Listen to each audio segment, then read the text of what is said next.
Hello everyone and welcome to the world of cinematics. Today we're going to do a hot take, or is it a quick take? Quick take. Quick take. And today's subject has been prepared by me today. And we're going to be talking today about the Haunted Mansion film that's upcoming and kind of our backgrounds, specifically my background, and whenever Jed would like to give us some input. With the Haunted Mansion ride and the previous film and other ideas and influences. So I've prepared for us a slideshow, and I call it the Haunted Mansion, a love letter. Again, going over those things that we like, dislike, and what we hope to see in the future as well. So my first exposure was probably 2002. They released this little teaser. I must have been 7 then. They released this little teaser where they play like Beethoven's da-da-da-da. And I mistaken Eddie Murphy's name. I was like, oh, Eddie Murphy, that guy from What About Bob? Because I confused Eddie Murphy and Bill Murray. I was like, oh, Bill Murray's going to be in this movie. That should be interesting. But after that, the film came out in 2003. I would have been 8 then.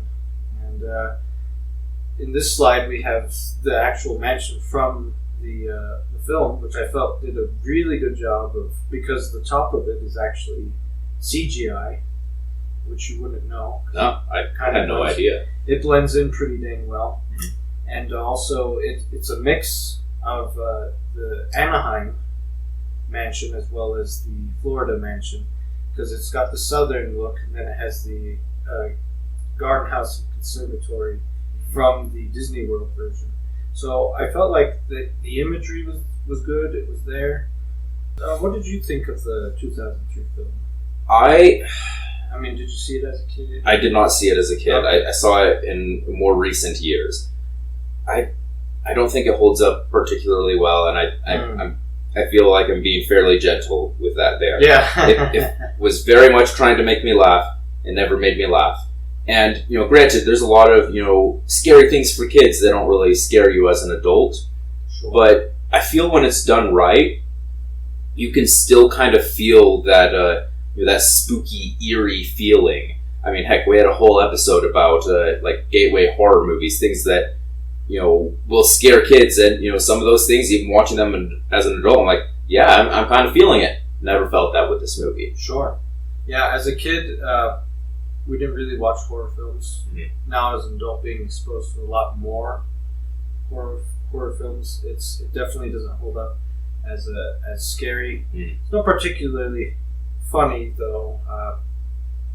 It's not the most unfunny thing I've ever seen. No, certainly not. I think Eddie Murphy, sometimes he's trying a little too hard, and then other times it's like, oh, that's all right, that's fine. Yeah. The things that I really like about the film, as I said, the outside of the house, the facade looks really good. I think it's really cool. I love the score. Mm-hmm. The score for the film is really good. The set design, even though it doesn't look like the actual ride itself, there's, I thought it's cool. That's why it shows this picture. Yeah, it has great personality to it. It has a lot of good personality to it. And then when they do the references, it's kind of a fun scene. It's like, oh, he's sidekick. It's like, okay, or dad. I see dead people. It's like, oh, sure. That was a cheap one. Yeah. But it made me grin. So, and I love the mausoleum scene because it's actually kind of scary, especially as a kid. Yeah. So much so that on Netflix back in the day when it was just a website, the reviewers were like, "Why isn't this movie PG-13? That skeleton seems scarier than anything in Pirates of the Caribbean," which I thought was an interesting take. Yeah. But that's what I was exposed to when I was 8 years old in 2003. First, it was the film. Same year, spring break, I was exposed to the Disney World version of the ride. I went to Disney World first and only time so far. Mm-hmm. And something that's really cool about the Disney World is obviously they have a different facade for the show building. Mm-hmm. And I felt like this was a much better design, in my opinion. It looks like it could be a haunted house versus the pristine and clean Disneyland version. Yeah. Which I didn't see until I was about 15 or so. Mm. But another thing that's cool about this ride is that this version it's longer, the extended scenes, and also as you're coming up to the building, it looks like the creepy house on the hill, and you hear a wolf howling the whole way up. They have a wolf howling on a loop, which I was like, what is in there? This has got to be pretty freaky. Yeah. And what was you've been to Disneyland, right? I've been to Disneyland. Yeah, I've been there twice. The first time I went, I want to say it was summer 2006, and at that time, the Haunted Mansion had kind of been redone in the for Nightmare Before Christmas stuff. Oh yeah. And it was a fun experience. It probably wasn't as spooky as the original thing, but it has a still sort of fun Tim Burton-esque spirit to it. The ride actually broke down on one of the points, and so we were in there for like a solid half hour just looking at all the the crazy scary snowflakes falling in a projector in front of us, and seeing a skeleton Rudolph the reindeer flying in front of us. And so it was fun, it was charming, but definitely not something you could get on and afterwards say, yeah, I've had the Haunted Mansion experience. Right. It wasn't until later when I went, I don't know, maybe I was 14, 15. That time, it was a lot more fun because, one, I had grown up a little and experienced some stuff. So I'm like, okay, I can appreciate more of what they're going for. But then, I actually got to go on the Haunted Mansion ride. So, it was fun. It was charming. Not something that particularly scared me. That was more the Indiana Jones ride for me, but a fun experience nonetheless. Right. Yeah. When I got older, it was the Indiana Jones ride. That was a little bit definitely scarier. Yeah. But as a kid, this one scared the crap out of 8-year-old me. Mm-hmm. And when kids get scared, they have two. There's a number of reactions they can have, but generally there's two. Yeah, generally there's two. One, you avoid it. Two, you grow a morbid fascination. Yeah, and a certain obsession with it. Yeah, I grew a certain obsession, morbid fascination with the ride. So just a little fun fact. At one point there, because they wanted a Christmas overlay for Haunted Mansion, they thought about changing it, and I have no idea how, to a Christmas Carol, right? I was like, huh. So what's Scrooge doing in New Orleans? Yeah. Now, are you going to repurpose the whole thing just for Christmas? Huh. So the Nightmare Before Christmas idea was a much better idea. Yeah. And it's, only during, it should just be November to December. Unfortunately, they do the overhaul during Halloween as well. That's a shame. Yeah, which I don't like. I feel like it should go November to the New Year. Yeah. And then you can change it. Yeah. Okay, so scenes from the mansion that stood out to me the most. I was tempted to include the attic scene because I think that scene in its original form was that stood out to me. It was freaky because you have all these heads popping up and screaming blood, like piercing screams, and then you have the creepy heart beating bride in the corner. They've since changed it, and it's not scary at all. It's more like kind of dark humor, I guess. Right. But so I didn't choose to include the attic scene, but I think a scene that both of us can, that we both like and can really get behind is the stretching room scene. The opening scene. I think it is the best pre-show in all of the park, all of the rides. I haven't seen the what do you call it, Star Wars Land rides. Yeah, I'm guessing those are I've heard great things about that. The only one that I think would even compare with that, just of when I had gone, is over in California Adventure with Tower of Terror. Oh, I love that. Yeah, I agree. But yeah, this is top tier. Yeah, it's pretty quick to get onto the ride, and then once you're on there, I think in Disney World they have 2 rooms that go down. I think Disneyland. Fun fact: Disneyland goes down so that you're under the railroad. Disney World, it goes up because there's no railroad. So they just literally have the top of the roof, the ceiling come up. So that's cool. So I saw the Disney World version first. I went on the ride twice, and it was so confusing because you have these big words like metamorphosis and all these other things, and the narrator Paul Frees, or the Ghost Host, it's just so chilling. It's just so interesting. It's so cleverly written, And then the climax were flash of lightning and a special effect called the scrim screen, where you can see through the roof and on the other side and you see a hanging corpse. I didn't even know what it was. I was like, that looks freaky, whatever it was. Yeah. It's just like, that was a dead guy. He was hanging from the rafters. Like, wow, that was freaky. So, what were your thoughts on that scene? It was, the first time I went on it, my first reaction was to like get down on the floor, not because I'm like, oh my gosh, I'm gonna die or something. I'm just like, I feel movement. What is going on? Like, it doesn't feel like we're moving left or right. And so, as I'm like, doing that, and then I look up, and that's when the light flashed, and I'm just like, oh gosh. It was a lot of fun. It's an awesome special effect. It's a great opening for the rest of the ride. And it's a clever way to get people to the loading area. Yeah. While disorienting them and making them uncomfortable. And the worst thing you can do is be in a large crowd where people are talking or just screaming the whole time. Yeah. Like, this isn't fun. No. I always wondered what it'd be like if you just took individuals and made them write this whole thing by themselves and then take notes on things that they thought was I'd do that. interesting or details that they never noticed.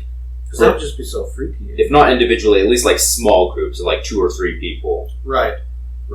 I mean, if you were by yourself in that room while stretching, I would do it just at midnight, because why not? I was like, that'd be so cool. Oh yeah, that's a dream of mine. If I were to make Haunted Mansion film, I'd literally make everybody go on it by themselves. I'd be like, the whole cast and crew. Yeah, we got to do it at midnight when the park is closed, and everybody's got to do it alone, and they have to come back with something. Maybe have hidden cameras so you as the director would be able to get their reactions and stuff. Yeah. Or have them record on their phones. Yeah. The other scene that stood out to me from the ride itself is the first act, you have sort of hinting at ghosts, you have floating objects.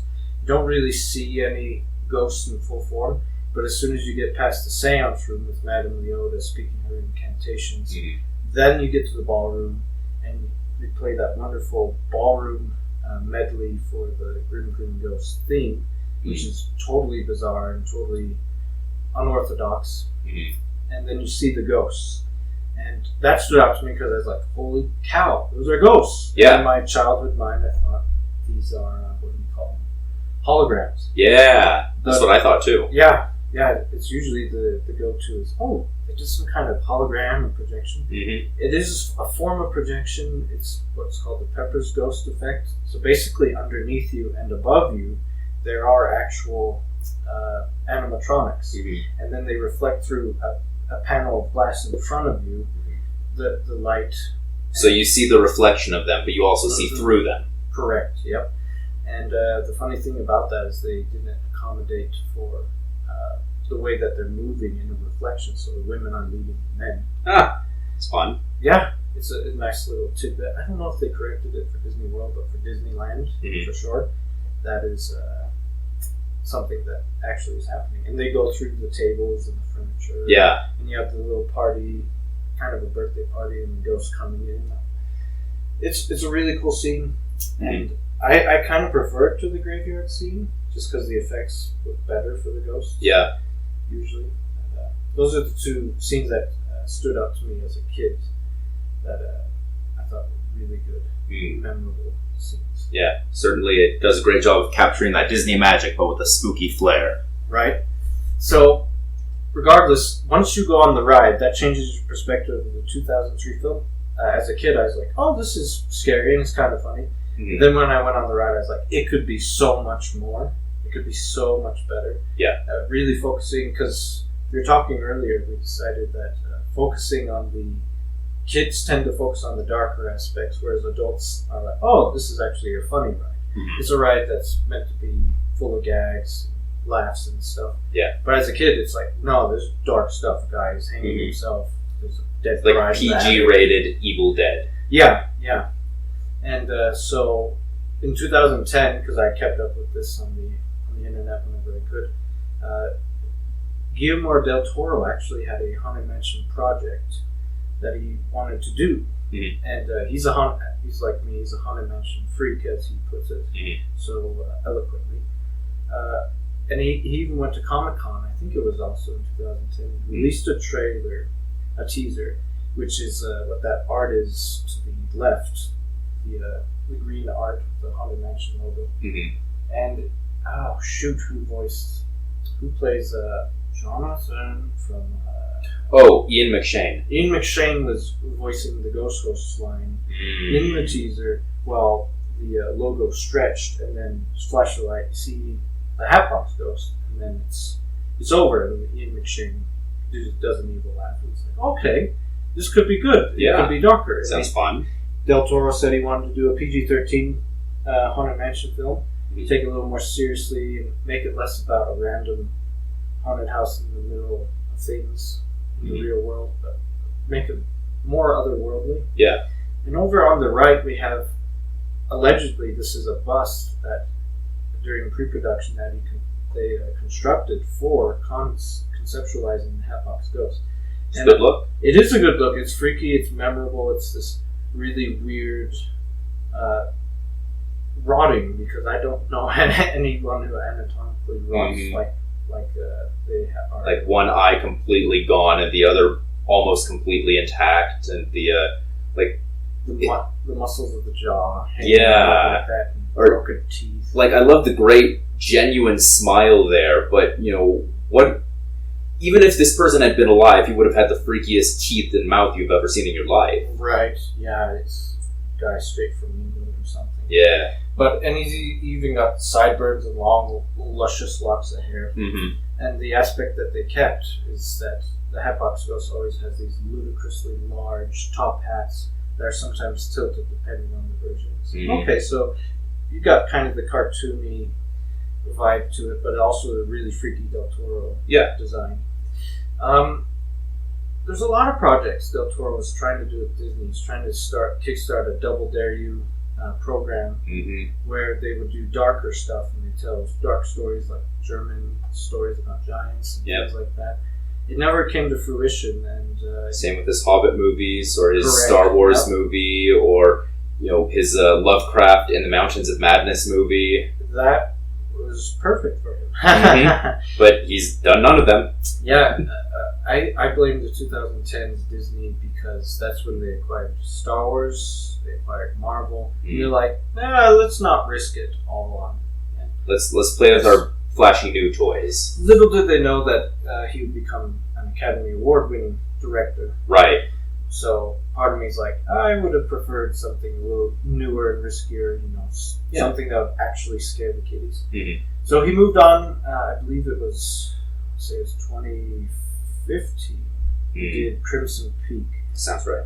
which he basically made his version of Haunted Mansion. There's a lot of tie-ins to it. I love the poster in the middle that they have for it. It looks very 70s. Like Italian horror giallo. Yeah, exactly. And he made his Haunted Mansion film. It's just not called the Haunted Mansion. Everybody's names are changed, and there's not 999 Grim Ghosts. There's about 1, 2, 3, 4, 5 or 6 ghosts in the film. All right. And it's pretty interesting. But not the official Haunted Mansion. So here's my own conceptual art. A majority of this I made while I was on a missionary in Australia, and it was just my memory of the ride. So I say I have a pretty good memory, except for with the beating heart bride, the bottom left corner. Her heart is in the right side of her chest. It should be in the left. But other than that, I just wanted to go over, because I've been thinking about this for a long time, obviously, probably since I was 8, what I would want from a Haunted Mansion film. So, for me, the Haunted Mansion, it was introduced to the world after 10 years of pre-production. We have no idea what this is going to be. Yeah. But it finally came to fruition August 9th, 1969, and I thought it would be cool as a reference to the 60s is to have a film be based in the 60s, make it a period piece. All right. And have the world kind of be going from a charming part of life like the 50s and sort of censored, going into the 60s where things are getting a little more real, a little bit darker, a little bit sadder. Yeah. And sort of have that transition of innocence there. And to connect it to the Haunted Mansion itself. So I thought that'd be, and it'd be really cool because that's also a reference to around. This is after Disney's death. He died in '66 or something like that. I think so. But I always wanted it to be a period piece. So I wanted it to be. I always envisioned after I saw the film Super 8 to have sort of that age group, maybe tweens or teens, and it would focus on the experiences of these teens ending up in the Haunted Mansion because this girl is haunted by a ghost who turns out to be the Hatbox ghost, and he's the only one that can actually leave the house. And so she's drawn to the house because she sees him there. Yeah. And her friends go in after her. And then you have three brides. There's usually three main stories for the Haunted Mansion bride. There's the Beating Heart bride. She is locked up in a chest while playing hide and seek. We don't know how it happened, but she has this ambiguous death, and while she's inside the hearse, her fiance is looking at her one last time, and then the horse gets spooked, and as he's holding her hand is removed from the ring that she has, and the ring falls on the ground and becomes embedded in the ground, and her body goes missing as well as the whole hearse. And then the guy hangs himself. Sure. So, of course. Yeah, and then you have the middle one, which is my favorite drawing that I ever did. There's a bride who was married to a pirate, and she discovered he was a pirate, so he kills her by throwing her down a well. And then she haunts him until he hangs himself. Okay. So there's always someone going to hang themselves. Yeah. But the reason I like this one is I like the idea of you having sort of that underwater light, like you are in the well as soon as you enter the attic, and everything is floating. We all float down here. You really see that happen as you encounter this bride. And then the newest bride, which is Constance Hatchaway, the Black Widow bride, is what they have in the mansion today, where she basically killed all of her husbands. And which, I get it. It's like, okay, yeah, I get it. Fair enough. It's not particularly. I like it better. It doesn't have that like gothic ghost story side of it, but it's fun. It's spooky. It's all right if you're going to do that Haunted Mansion, sure. Yeah. But I like ambiguity a lot more than I like. Oh, well, this is the name of the person, and this is exactly what happened. I like fan theories. I like fan fiction. I kind of like having my own imagination for these things. Yeah. But I thought it would be cool because I don't want to just base it in the South because they've done that twice. It's to have all the Haunted Mansion itself. Each of these houses is a portal to the afterlife, where you're in purgatory with all these dead people who are stuck in this sort of purgatory. Yeah. And you could end up in the house in the north, in the New York area, or you could be in the house in the south, just by going through the attic, which the main portal is a stretching room. And then once you're in the attic, you could end up in a totally different house. Yeah. I thought that would be cool and interesting idea because during the narration, Paul Frees, the ghost host, says something along the lines of you're entering the world of the supernatural or the spirit world. And I was like, okay, that's interesting. It's more than just a house full of dead people, full of ghosts. You're actually entering into a different world. And I just thought that would be interesting as well. Yeah, for sure. So I actually cast everybody on my mission. Kind of did a little bit before. So I always thought Tim Curry would be great as the Hatbox Ghost. Any thoughts on that? I think he was great. He was. Maybe not now. He's had a stroke, no longer acting, but it'd be a pleasure to see him do this role. Right. If wretched what's that movie? Hocus Pocus had done well, they would have greenlit a Haunted Mansion film in the 90s. Yeah. And he would have been perfect. And if he was, still able to work, he would have been perfect. Obviously, it can't happen now, but that was always my top choice. So for the Beating Heart Bride, I wanted to cast somebody that's a little bit more good at playing the innocence, but also somebody who's been taken advantage of. Therefore, I chose Christine Daae from the Phantom of the Opera. Rossum, great actress. Yeah, and I was like, okay, she's not a particularly big person. The Beating Heart Bride was always this little mannequin-looking figure that they had. Almost like a doll. And so that was my choice for Beating Heart Bride. I don't have it on the slideshow, but I always thought Evangeline Lilly would have been a great Black Widow bride. Yeah. So, the hitchhiking ghost, traditionally known as the Traveler, the Prisoner, and the Skeleton, I thought for the Traveler, Paul Giamatti would have been great. Mm. These are some pretty high-end actors, so right. Getting them all would be maybe if tough. you I mean, you'd have to pay them well, but just say like, hey, we're going to bring you in for a weekend. We're going to have a whole lot of fun shooting. Yeah. Sometimes you can get people to do that. Yeah. And so for the skeletal ghost, I wanted Tom Hiddleston, who ironically Del Toro took to be in Crimson Peak. Yep. And then Peter Dinklage, I had never seen Game of Thrones, but I liked him from his other work. Days of Future Past, yeah. Yeah. And I thought he would be great as well. Mm. And just as a fun thing for the fanfic crowd of people, and I got this from shout out to Stories from the Mansion YouTube channel. Does a really good job looking into the lore. Apparently, the skeletal ghost was fascinated by morbidly obese women. And he went to the circus and he hid under the woman's bed so they could peep on her. But when she went to bed, she crushed him to death. That's funny. And it's like, yeah, that's pretty good. But, and those kind of things make me say, this would be really good as a miniseries or a TV show if you want to delve into some of these ghosts, because some of their stories are hilarious. Yeah. How they die. So. Ghost host Benedict Cumberbatch, need I say more? His voice is perfect. He just mimics the ambiguous accent of Paul Frees. Yeah. It's like, yeah, he's great. He's good. All right, Madame Leota's an interesting one. So over to the left, the woman working on the pirate is Leota Toons, who's the actual face of Madame Leota in the ride. Hers is the face that they filmed and project into the crystal ball. And then over to her right, the woman who dresses Maleficent is Eleanor Audley. One of the greatest voices of all time. Yes, she's what Tony J is to Frollo. She is to the stepmother and Maleficent. Yeah, the stepmother from Cinderella. Mm-hmm.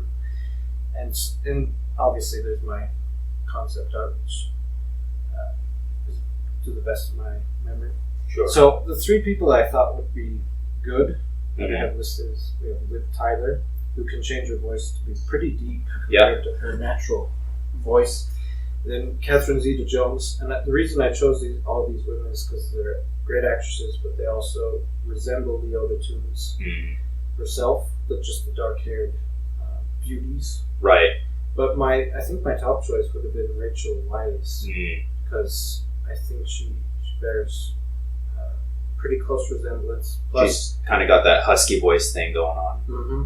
And she did a great job as Saphira in Aragon, one of its few redeeming qualities. Yeah. So speaking of redeeming qualities, Jeremy Irons, who's also in Aragon, I thought it'd be cool if he played the organist or the maestro. Yeah. And it's a character that is interesting because what's shooting out of the organ pipes there are ghost heads, and the fanfic theory is that he had a boys' choir that he murdered, and then I'm trying to remember the details, but somewhere along the lines he got his hand smashed, so he could no longer play the organ in life. Fun. So there's a lot of fun stuff there that you could do with him as well. He's a great actor. Yeah. So the 2023 film, I did not like the director that they hired. I did not like the writers that they chose, and I did not like half the actors that they chose. And what we have here is a picture of, I'm assuming, Jamie Lee Curtis as Leota, who she's been. I think so. It's impossible to tell. And the mansion is looking pristine, and she's probably there to ward off spirits way back in the 1800s. We'll see. I'm going to hold back any thoughts on this one. Yeah, I love Jamie Lee Curtis. I don't know if this is a role that particularly fits her, but she does have a lot of range and a lot of talent, so I'm open-minded. Sure. This is something that's actually good. Again, going over what I was talking about earlier, this is virtually from the ride. If we observe the ghost heads that are literally shooting out of the pipe organ, the green ethereal light, the fact that he's transparent, and the organ is virtually the same as far as I can tell. Even the stand that holds the music, there's a giant bat, and that is the decoration for the stand that's holding the music. It's there as well. It really looks like it's from the ride. This is my favorite shot from the trailer. I want to see more stuff like this. It looks really good. Any thoughts on this in particular? Or? It's one of the few moments that really captured that gothic atmosphere. It's something that I love the lighting of it, how it's saturated with all this wonderful different shades of green and teal, but there's still fire in the background. And so, it feels like whatever you're seeing there is from a completely different realm than you're in. Because if it was gone, then yeah, the candles would be casting light, it'd be a nice warm orange, but its presence has completely sucked all of that warmth out of this room, out of this world. So yeah, great composition, great atmosphere, I like it. Yeah, yep. And the set design and everything, I feel like whoever did that deserves a bonus. Yeah, and while, I think I liked the trailer more than Stephan, even I'm very mixed on it, and that's being generous. The art design, the production design, the costumes, that is not the complaint. They're pitch perfect in my eyes. Sure. Yeah, especially in this scene in particular. Yeah. I always felt the Haunted Mansion, as far as tone, should resemble more of a Christmas Carol than Ghostbusters, where you have gothic darkness, morbidity, that sort of stuff.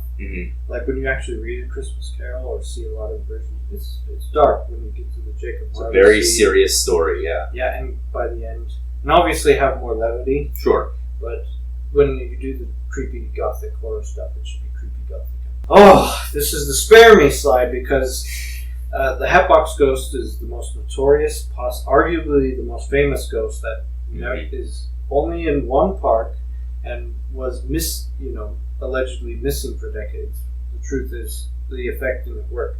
So on the left we have Yale Gracie, one of the Imagineers, working on the Hatbox Ghost, and that's my favorite version. Is the original prototype that they had. He looks creepy as all get out. Yeah. The effect looks really good. How Yale Gracie's transparent, and you can see him through the Hatbox Ghost. Yeah. And how he actually has, instead of just his ghostly head, it appears to be a rotting head that's in the Hatbox that could be his head from real life. Yeah. That's creepy. This is really good. And then in the middle, the blue one is the one that they use currently. He's not necessarily scary in my mind. He doesn't quite fit the aesthetic of the rest of the ride, in my opinion. But still certainly memorable. Right. The word I use for him is cool. Yeah. I think he's the coolest looking one. And then obviously we went over the Del Toro version. Right above is unfortunately looking like that's the Hatbox Ghost for the film. And after you see the Organist, you're like, that's perfect. And then you see this, you're like, what is going on here? Why is his head a lantern? Why does the CGI look so awful right here? Why does the head look so cartoonishly bad? If your head is going to be a lantern, that's dumb, but whatever, I can live with that. Why does it look like the demon dog thing from Poltergeist? Oh, yeah. Yeah, it's not looking... It's not a great looking effect. Like if you look in the background, the light that's coming from the window, it's like, oh, I like that. But then it's all ruined because you think you're looking at, it looks like some kind of Muppet from a Muppet Christmas Carol. The body, and then the head looks like something you'd see in a really cheap ride somewhere else. It doesn't look like any of these references, and it's kind of disappointing. So that's one of the things I'm really not into as far as the ride goes. Yeah. The film trailer goes so far. I mean, he's such a cool character. It's such a cool idea, such a cool effect, where his head disappears and reappears in the Hatbox. But, not in love with that. No idea what this is. I call it the dreadlock ghost. I mean, it's not a bad design. It's certainly, it's not the most memorable thing I've seen, but it looks like it fits the general aesthetic they're going for. Sure. My problem with it was it reminded me of the scene from Stardust where whenever the witch like has like a in her face, it's like kind of I don't think it's particularly scary or no. I wonder if he's being possessed or something. This thought just struck me. It kind of looks like Tia Dalma from Pirates of the Caribbean. Yeah, Tia Dalma, if she and the Shadow Man from Princess and the Frog had a demon child. Mm-hmm. And I'm like, can't say I'm into it so far. I love whenever they reference the actual ride. Yeah. There's quite a few references. Mm-hmm. But this is something I'm like, I don't really want to see something. Okay, this is something I'm mixed on because this is a reference to the artist Mark Davis, who's an Imagineer, really great artist. He did a lot of gag stuff that you see in Pirates of the Caribbean as well as on animation. But he's really good at dark stuff too, the dark humor. He, I believe funnily enough, he's the one who designed Maleficent. Okay. And he did a really good job, obviously. This iconic design. Sort of like when the guy who did Scar and all these other villains designed Hercules. Yeah. It's where you take something that they're not necessarily their forte, but they do a good job anyway. Yeah, they work extra hard so they can pump out their usual standard of excellence. Mm-hmm. Something to point out, the eyebrow raise, that is something that Walt Disney would do anyway. He would just raise his eyebrow at people a lot. And so throughout the Haunted Mansion, you have pictures, art, characters with just raised eyebrows, and Mark Davis did that a lot. And so that's why this guy has a raised eyebrow here. And I think it's a reference to the Mark Davis stuff. But I appreciate that it looks kind of like the Mark Davis stuff, with a little more realism. Kind of like a gothic, American Gothic. Mm-hmm. Yep. But it's not quite hitting it for me because it's like this guy has an axe and there's a pig, some kind of pig with an apple in his mouth. Yeah. Okay, so he's gonna chop up the pig. The photo that they're thinking about is allegedly of the ghost host, and it's a guy who looks similar, but he's holding an axe and he has a noose on his head that he chopped the noose off. And I think it's a little bit darker and funnier and less confusing. An escaped madman, not somebody who's carving a pig with an axe. Yeah, it's kind of weird, but not scary. Yeah, exactly. It's almost there. That's why I'm kind of mixed on this. You got the Mark Davis spirit, but not quite the substance. This is one of my favorite unused Mark Davis. Changing portraits. They never used it, but it's basically this guy catching on fire, and then the devil shows up and has a sold sign for his soul, allegedly. I just don't use the word allegedly. But anyway, I just think it's really dark, but it's also really funny as well. They never used it because they probably thought it was too dark. That's fair. This is the kind of Mark Davis that I like, where it's a gag, it's funny, but it's also dark. And he's not afraid to go there. And then there's the couple's portrait where she's the wife is unhappy until she starts strangling her husband, which is another good gag. Yeah. Dark, funny, joking about murder and strangling somebody. I like that kind of stuff from the Haunted Mansion. I think it's funny. Yeah. And it also can sometimes freak kids out. Then we have the werecat. These days, she turns into a tiger werecat. She used to turn into a panther. That was a reference to a film where a woman, I think she changed into a panther to kill all of her husband's lovers. It's really weird. Yeah. Bizarre movie. I thought that's kind of a cool reference. It's a cool idea. And then we have the Witch of Walpurgis. Now this one's full of dark imagery. In the background you'll see what looks like a candle, but it's actually a hand of glory. And again, shout out to Stories from the Mansion to pointing this out, but a hand of glory is a pickled hand from a man who was hung, and they take his hair and they turn them into wicks. Yeah. And they use it to paralyze or stun your enemies. It's like this really weird witchcraft sort of evil stuff that people used to do back in the day. Shows up in all sorts of scary ghost stories or stories about witchcraft. It's even in Harry Potter, the 6th book. Draco has one. Oh yeah.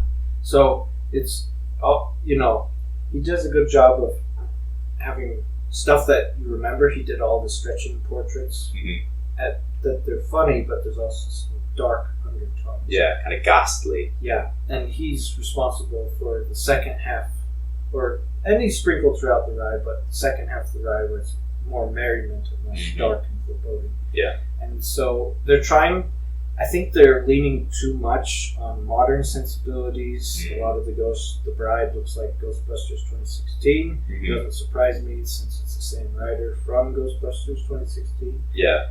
Take that into your measurements when thinking about this film, ladies and gentlemen, because, Yeah, and it's not that the Haunted Mansion shouldn't be funny. It should be, but more kind of in line with like classic Looney Tunes, where it's funny how awful it is. Right. It's like the world is a dark and scary place sometimes, and if you're falling out of the sky and screaming to your death, it can be done funnily, but in real life, you would not want that to happen to you. Yeah. So, but to see other people going through terrible situations and being like, oh, the funny part is they're going through something terrible, and I'm not. Yeah. That's great. I'm glad I'm not them. So he's responsible for that funny aspect, and it looks like they're really leaning on that, and some kind of the shaking bride head. I'm like, that's not scary. I've seen that 1,000 times. Can we do something a little more classic? Because the classic horror and classic haunts tend to be more interesting at this point. So the other artist that sometimes it feels like they're evoking, but not as much as I'd like, is Claude Coats. He wanted the ride to be specifically a scary ride. He wanted to scare the pants off of kids. And they're like, Claude, we can't do that. Disney's gone, but it should still be a Disney ride. It's like, but it should be eerie, it should be moody. And apparently this is some art that he did for the loading area, which is really cool in Disneyland. I like it. It's not like this in Disney World. And it's not quite like this, but it's close enough where they have the mist on one side and you're entering into the world of the supernatural, as they put it. And I really like that aspect of the ride. I think most adults agree that, at least fans that I've seen, they want the film to be darker, more moody, and psychologically scary. Obviously have some of the fun. Not necessarily a gore fest, not at all, but still focusing a little on just the mortality of man, and really focusing on, you're gonna die, and look at how all these people died, sometimes painfully, almost always ironically. Yep, and some of them are having fun in the next life, which is the Mark Davis side of things. Yeah. Some really bizarre, random stuff. In the Disney World ride, they have a never-ending staircase that's probably inspired by Coats, where they have an upside-down stair going this way, and they have another staircase going this way, and these random glowing footsteps. And they also have eyes in the dark. Yeah. Sort of like Snow White. And you see that here. You got random eyes, you got random rotting corpses, skeletons. And then you have a seance, conceptual art as well. Yeah. It's like, this is really the Claude Coats side of the mansion that I feel it's kind of there, but a lot of what we've seen from the trailer so far is Mark Davis, which is not bad, but you need some Claude Coats as well. Yeah, you need both of them to balance it out, to find that perfect tone. Yep. Rolly Crump. So, just a little brief history. He's going to make the Haunted Mansion the Museum of the Weird, which was an exhibit of weird artifacts and things. And everyone's like, Rolly, that's so stupid. Nobody's going to buy this. Disney comes down, he sees all his art as well as sculptures and things. He's like, He leaves, and they're like, see, he hates it. And then the next day, everyone's like, oh, Walt loved the idea. He couldn't sleep at night. He really wants to do this. And it almost came to fruition. It was greenlit. They were going to make this Museum of the Weird. Didn't happen. Walt died, and they had to do something else. Yeah. Because nobody else other than Walt liked it. So, but over on the left, we have my favorite, which is the Candle Man, which I think they could still put in there. Yeah. Basically a man made out of candle wax. which is really kind of bizarre and morbid looking. Yeah. And then I'm not sure what the lizard, the two-legged Candle, basilisk, lizard bell. with bells. Yeah. And earrings. And then there's some kind of vampire, angel, demon lady. So I'm not too sure what all of his artwork was or what it meant, but Candleman. It's like bring the Candleman to the dimension or to a movie or something. Mm-hmm. But anyway, these are just something I felt I should shout out since. So little Leota here means that we've come to the end of the presentation, and we just invite you all to hurry back and find us on YouTube. You can find us on Twitter. Yeah. We'll have an episode coming out in just a bit. We're about to go watch Creed 3, so we'll come back with our thoughts on that. Yeah, and hurry back. Be sure to bring your death certificate if you decide to join us. Make final arrangements now. We've been dying to have you.